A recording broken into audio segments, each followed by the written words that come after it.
Today on The Future of Everything, the future of wind.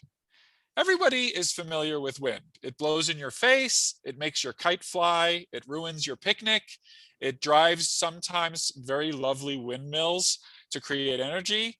It can bring fire and smoke into your neighborhood or blow it out, and it can make for a very scary drive over a bridge or a mountain pass. Okay, that's your introduction to wind. I think we all know what wind is.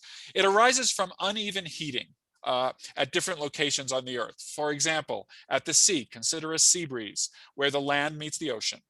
On a sunny afternoon, the land heats up, hot air rises. This creates a bit of a vacuum effect that might suck cooler air from the ocean, and you get wind blowing from the water onto the land. Even many miles from the ocean, however, there can be unevenness in temperature patterns, and the upward flow of warm air leads to rushing in of air, and you get some wind. That's Russ's quick tutorial on wind. We might not think of wind as something that can be engineered, manipulated, controlled, optimized for useful purposes, but it can be. In the context of urban planning, there is a great interest in creating built environments in which wind can be managed for comfort, safety, and efficiency. I'm from New York, and I went to high school in New York City, in Manhattan, cavernous roads. And everybody knew that there were certain streets that when you reached the corner of two big streets, you might get knocked over by the wind, or your hat or your umbrella could get ruined. And everybody knew where these places were because they must have had certain properties that made the wind likely to be very strong. Well, Professor Catherine Gorle is a professor of civil and environmental engineering at Stanford University, and she's a wind engineer.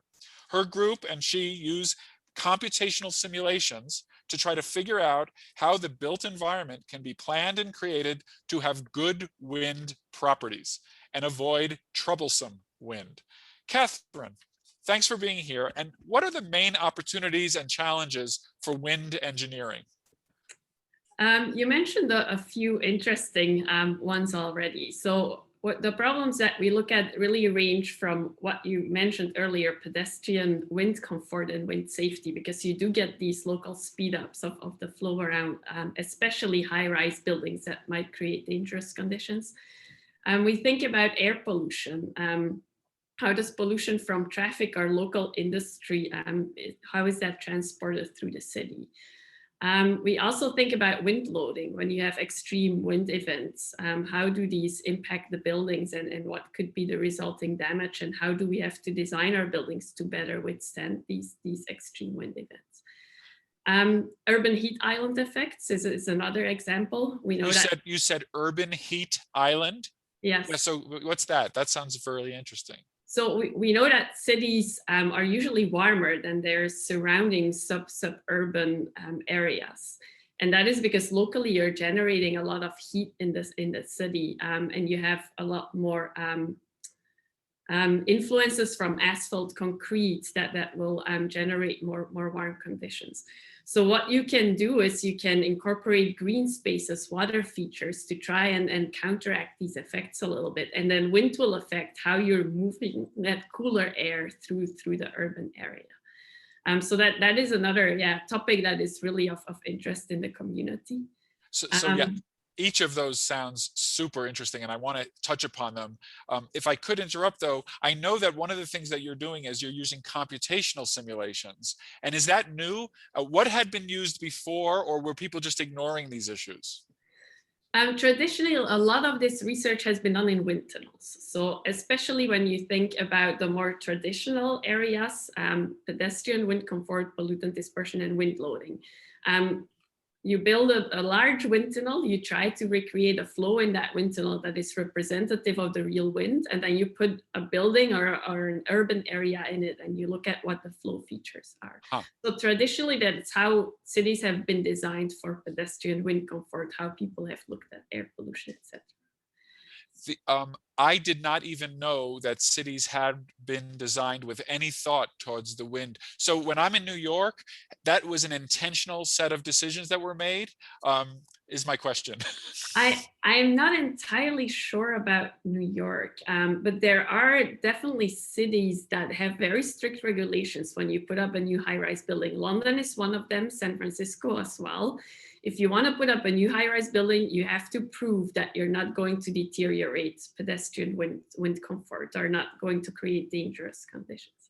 So do people actually create scale models of the entire city? Or multiple Of an entire blocks neighborhood, and you put it in the wind tunnel, and you go and measure and see what kind of conditions you create. And then for pedestrian wind comfort, they'll go in oftentimes with the architect of the building, and they'll put in a little canopy or some model trees and see how that can create better conditions and solve any issues that there might. Okay, and I've read through some of your work, and my understanding is that the current regulations sometimes require some kind of empirical wind study before getting a permit to build a building, and it's not clear that they are accepting the results of your computational simulations as an equal level of evidence. Did I read that correctly? Yeah, there is a difference there in the application that you're looking at. So if you're thinking about pedestrian wind comfort, you want to predict the wind at pedestrian level. And you're interested in mean wind speeds, a little bit of turbulence as well, because it plays a role. But their computational fluid dynamics has become generally accepted as a tool to look at that. Okay. Now, if you're moving to the problem of wind loading, where you're looking at structural safety of buildings, and you need to calculate the turbulent pressure loads. So really short pressure peaks, they occur over a very short period of time and on a very localized scale as well. If you need to characterize those, the simulations become more expensive and become more sensitive to some of the inputs that you give them. And that is where currently building codes or building standards, the American standard, ASC 7, does not allow the use of these computational simulations. So they require that you either use a building code, or you use, which is an empirical way of estimating wind loads, or you go to the wind tunnel. Okay, so great. So now we've set up, and now I'd like to go back to many of those topics that you mentioned in your first set of comments. So pedestrian comfort, I think we could probably spend all day about this, but I do want to say, like, do we have guidelines about what pedestrians like and when things just get out of hand? And is it actually like miles per hour and stuff like that? Or tell me a little bit about how to think about pedestrian comfort in wind. There's been quite a bit of research on what is comfortable for people, and there are lots of different ways in which this has been quantified. They've actually put people in wind tunnels and looked at, okay, your hair starts to blow, or your clothes are starting to be blown away by the wind. Now it's getting more difficult to walk. Now you're really being blown over. So you have all these classifications, and depending on how you want to use a space, you want to correspond to different requirements. Because if you want to have a space where people can sit and enjoy coffee, right, it's going to be quite different from a space where you just have to walk through quickly once. So there may be very micro level, fine-grained considerations that make the pedestrian comfort criteria different on a street where maybe it'll be mostly people shopping versus a cafe or a restaurant in the outdoors. Yeah. And they actually care about that and take it into consideration. Yeah. Yes. That's remarkable. So the next one I wanted to ask about is canyon venting. What is canyon venting, and how should we optimize that? So street canyon ventilation, it thinks about if you usually have cars like driving through the streets, right? And they generate pollutants from their exhausts. And the idea is that you try to vent those pollutants out of the street canyon, and you try to bring them higher up so that you actually create healthier conditions at the pedestrian. So, and as a wind engineer, can you give me a little bit of a sense of what kind of tricks might you do to kind of improve? Like if you say, okay, we have a problem here, we don't like our canyon venting, what are some of the knobs you can turn, so to speak, to change what a canyon vent looks like? It depends on a lot of things, right? Traditionally, this is a problem that has been studied in a very simplified way. You basically create a street canyon. So you have a building on one side, on the other side, and you have the wind blowing perpendicular over it. Yeah. And then you kind of look at what the recirculation in that canyon is and what changes when you have a slanted roof or what the roof heights are. Okay. those are very idealized conditions, right? How often does it happen in reality that you have that perfect layout and the wind is perpendicular and you get exactly these conditions? Right. So I think there are some more general studies, which I'm not totally up to date on, that look at how much does it matter whether you vary building heights, because that might help with the mixing, right? You create more mixing and more turbulence when you do that. So I think there is some general research on that sort of topics, which also affects the urban heat islands, because you get that generation of heat in the street canyon, and if you get more of that venting, you flush that heat out better. Yes, and once again, I could imagine that whereas models and wind tunnels or simplified models might be only okay at this, if your computational simulations are able to have pretty detailed models of the buildings that exist on a street in reality, and perhaps some empirical measurements of the wind that's coming in or going out, you might be able to provide a future where we have very fine-grained understanding of every street and its dynamics. Is that too much to ask, or is that within range? It's a lot to ask, but I do think it is within range. So the advances that we've seen in high performance computing, and then also in methods that look at uncertainty quantification so that we can deal with that variability that you see in reality, right? Wind direction changes, sources of pollutants change, right? The general weather conditions change continuously. And because we have that combination of advances, we really start to be capable to do this characterization of what happens under these different conditions. The simulations are still quite expensive, but it can be done, and you can evaluate all of these different conditions to then try and make better design decisions. I think in our research, we've kind of started by looking at it a little bit more on the building level, where we look at wind loading on the building or natural ventilation in the building. And we do take into account the effect of the surrounding urban area, but we're really interested in these quantities of interest at the building side. And there, I think we are capable of doing some really nice things right now. So I thank you for raising that issue, because we've been mostly talking about outside and the wind and pedestrian comfort, ventilation, but I know that you also work about the internal flows inside of a building. And in fact, I think you've written and been interviewed on the topic of, we spend a lot of energy cooling and heating our buildings. And I think you have a vision where that's very non-optimal currently.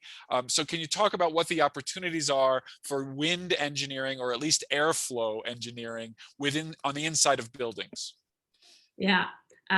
So there was this report a couple of years ago on the future of cooling by the International Energy Agency. And they really highlighted this issue that we're building more and more, and we're incorporating cooling more and more. And if we keep going at this rate, then by 2050, just the energy that we need for cooling will be the energy that China and India are using today, the electricity that they're using. And that's in the US? That globally. Globally, okay. Globally, yes. So there are regions where you need cooling, right? If you really live in very warm and humid regions, I'm not going to say we can get rid of cooling. But for example, where we live in the Bay Area, it gets warm during the day. We have a few weeks during the year that it gets really warm, right? But it always cools off overnight. Yes. So what you have to do is you have to insulate your buildings, and you have to incorporate thermal mass. And then at night you open your windows, you cool down the thermal mass. And the next day that will offset the heating that you're generating inside, because you're using appliances, lights, etc., because you're there. And also the energy gains because of the sun. And when you do that well, the entire Bay Area doesn't really need cooling. You could really develop most buildings, design most buildings so that they don't need mechanical cooling, and curb that energy demand. In areas where it's of course more warm and humid, you can't fully do that, but you can use mixed mode systems where under circumstances that natural cooling could help, you use it and you avoid the use of mechanical cooling. The additional benefit is that it's been shown that people perform better and are healthier, and their well-being is better in buildings where you actually bring in that outdoor air. That's exactly what I was going to ask you in terms of the health benefits. We've heard a lot about these sealed buildings where, CO2 levels, carbon dioxide, that's what you exhale, those can be higher than what they are outside. And also there's just a general, even a non-expert would imagine this general idea of it's being stale air. So and I've been in these buildings that do in fact, I think you might work in a building that opens its roof every night. And lets the old air out and then closes in the morning. So these are not theoretical constructs. These are building technologies that exist. Have they been adopted? Is there resistance? Do you have to be like very into climate change and very into green engineering in order to adopt this? Or are people now seeing that there are real economic advantages? That's a really good question, and one that, yeah, we're just kind of starting to dive into that in our research. It is really hard to understand why it's not being used more often, especially in the area where we live. There are countries where they have done a much better job at incorporating these. And it's a question of stakeholder analysis, right? What are their perceptions and beliefs and motivations? It's also a question of barriers. Are there barriers that really prevent implementing this on a larger scale? And something very simple, like, do we have enough operable window options available or operable skylight options available to really implement this on a large scale? And then there is a policy question, right? Can you come up with policies that actually incentivize people for doing this? So there is a really big question there that we're starting to look into. Right now, we've mainly looked at how can we use our models to make these designs more robust. Yes. Because again, you're working with a system that is highly variable. How much heating you have indoors varies from day to day, from time of day. The outdoor heating varies depending on the weather, the wind conditions vary, etc. So yes, how can we use our models to quantify that? Yeah, and I can see earlier in our conversation, you referred to the work that you've been doing on estimating the uncertainty in these, and I can see how critical that would be, because if you go to a person who's about to build a building and you just give them a number and say it's going to be 30% better if you spend this extra money to create a venting system, you want to be able to tell them, and my confidence is like this, so here's the plus, here's the minus, and you can do your calculations based on a worst case or a best case. Just out of curiosity, what are the countries you mentioned, but you didn't name the countries that are being a little bit more progressive in the implementation of these ideas? I think the Northern European countries have quite a few buildings that use natural ventilation, definitely more frequently than here. European countries in general are much better about insulating their buildings. And when you say Northern European, are we talking about Scandinavia or? Yeah. Yes.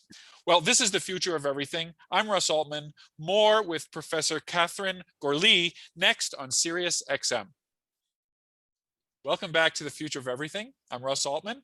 I'm speaking with Professor Catherine Gorle about wind engineering, and challenges to making sure that our built environment is built both for our health and our safety.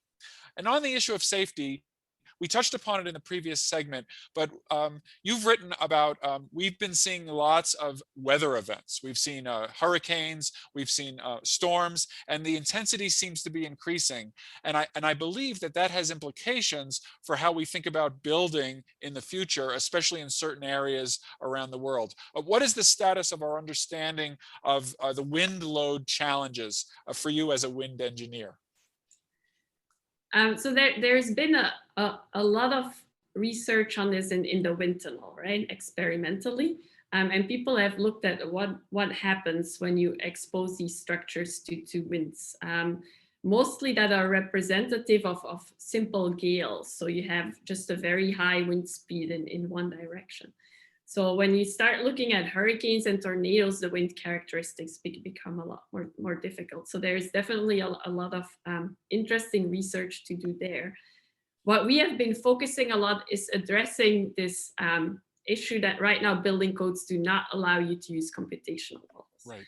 So we're looking at how can we actually show that these computational models can do as well as a wind tunnel, and then make sure that we can leverage these to improve how we design our structures and how we calculate calculate our wind loads. And it's a very pressing issue, right? I think 4 of the 5 most costly storms that we've seen in history were in the past decade. And we're talking about, if you just look at like the insured damages because of these natural hazards, I think the global reinsurer has something like 95 billions this year only in the US. Right. So really making sure that we bring our buildings up to a point where they can withstand these extreme wind events is very important. We have people moving to the coasts more and more, right? And at some point, and we saw this during the COVID crisis, it becomes unfeasible to evacuate and put people together in these spaces in a safe manner. So trying to make sure that just their homes and their offices are safe and can withstand these storms is a really important issue. Also for community resilience, right? Right. You want people to get back to their lives 2 days after this storm and not to have to rebuild their entire community. How much of the current challenge with buildings is old buildings versus new buildings? In other words, somebody might think that the old buildings are less safe because they weren't thinking about these issues, and the new buildings are better because, I don't know, we knew more. But is that generally true, or really are all buildings really up for a re-examination under these new conditions? So you see some outliers sometimes, right? I don't know if you remember, I can't remember the name of the storm, but at some point there was a picture in the New York Times of Mexico Beach, and all buildings had been wiped out except this one home. And that one home was designed for a higher extreme wind speed than all of the others. And so it was purposeful, it wasn't lucky. We know how to do it, but it's not really being done. And it goes back to the stakeholder issue that we talked about before as well with natural ventilation, right? Why are people not doing it? How do we bring the construction industry to a point that they do it? What kind of policies do we need? And then how do we evaluate these wind loads more accurately and more generally using the computational tools that we have available as well? Because you do not want to over-design everything, right? Because it becomes too expensive. Right. And so I'm sure everybody who's listening is thinking about their favorite big building that they sit in and how robust it is. And in general, I would guess people have no idea unless you call in. And are there something like audits where you or people like you can come in and look at a structure and make estimates of whether it is extremely in need of reinforcement or rebuilding, or looks good? Is there a business that does that? I think so. I have to say I'm more on the aerodynamics side, right? I look at what the actual wind load is going to be, and then I give that to a structural engineer, and the structural engineer is going to look at what the damage is. Oh, that makes perfect sense. Okay, guys, here's how bad the wind is. Yeah, there is a lot of pre and post-event field work looking at the damage and trying to understand what really happened, and then interpreting that to see how you could improve it. So in the final 5 minutes, I know you've done a lot of work on the health impacts and benefits of natural ventilation that's good, and the negative impacts when the natural ventilation isn't good. And you've done work in Bangladesh, refugee centers, and even looking at kind of COVID issues where being close in space has now become an issue that we might not have thought of. So can you tell me about some of that work and where it's headed? Yeah, so the work in Bangladesh has been very interesting. So that's in collaboration with Professor Luby. They had observed in previous studies that there seems to be a correlation between how much slum housing is ventilated, whether there is cross ventilation, so if you can open windows on 2 opposite facades, and the occurrence of pneumonia in children, which is the primary cause of death in children under 5 in Bangladesh. And there seems to be some correlation there. So the question was, okay, how can we update these homes to improve the ventilation and try to reduce the occurrence of pneumonia? So there is a lot of field testing going on where you try to actually measure ventilation rates in these homes, but that is quite challenging. You're not working in ideal conditions there, and you can't really satisfy all the requirements that you would normally satisfy to do accurate measurements like that. So we've been modeling these homes as well with our both computational fluid dynamics, which are expensive models, and then cheaper models to try and understand what kind of ventilation rates you can get with different companies. And then presumably with success, you'd be able to go to local authorities and make recommendations on either, I don't even know if they have housing codes, but at least changes that the people in the homes can make. Yeah, that is the ultimate long-term goal. What Professor Luby always said is like, just like we recommend mothers to breastfeed their children, we should recommend parents to be in a house that has ventilation. I know there's also been we're work. trying to understand how important that is, how you can really get to those ventilation rates in a way that people also still feel safe, right? Because in these slum areas, they often want privacy, safety. They don't want big windows and big openings in their facades. Right. Looking at how you can work with skylights, smaller vents, and find good solutions. I know in other parts of the world, there's a big concern about open stoves for women who are cooking. And I think it's been correlated to lung cancer rates and other emphysema and other lung pathologies. And it's a kind of a similar issue, although in Bangladesh, it sounds like there's a focus on the children and their pneumonias. Yeah. What about the work you've done in refugee centers? So we were contacted there by a collaborator in the UK because the World Health Organization had kind of given these guidelines for how much ventilation you need to have in these shelters when they're being used as COVID healthcare facilities. And these were very high ventilation rates. And our collaborator who actually works in these refugee camps said, people are just not going to do it in practice because it's going to negatively affect their thermal comfort. It's either going to get really warm or really cold, depending on the climate that they're in. You might have sand ingress if you have shelters in the desert, etc. So can we do some modeling to actually look at the impact on thermal comfort and at what might be better solutions instead of just trying to open everything? Like, can we come up with smart ways of doing this? So we looked, for example, in really warm climates, what happens when you have a tent and you open all the openings on the sides, both on the bottom and the top, versus what happens, for example, if you only open the bottom on one side and the top on the other side. And you can kind of find ways that you get similar ventilation rates, slightly better thermal comfort. And you also can look at these flow patterns and see some very interesting things, like if a side has a dominant wind direction, you want to put your tent perpendicular to that wind direction so the flow goes through. And you want to put your patients that you really suspect have COVID at the downwind side, right? So that their air is actually immediately flushed outside. Right. And those are kind of very intuitive things, but it's really by doing our modeling that you see it and that you can show people those are. You know, listening to you tell these stories makes me realize that we have all become wind engineers during the pandemic, because my wife and I go around town and we look at how the different restaurants were putting their tents and which was open. And sometimes it was 3 sides covered. And I said, that doesn't look very good for ventilation. And so I think your time as a wind engineer has come, because we're all becoming amateur wind engineers while we're trying to avoid getting infected. Well, thank you very much, Catherine. And thank you everyone for listening to The Future of Everything. I'm Russ Altman. If you missed any of this episode, listen anytime on demand with the SiriusXM app.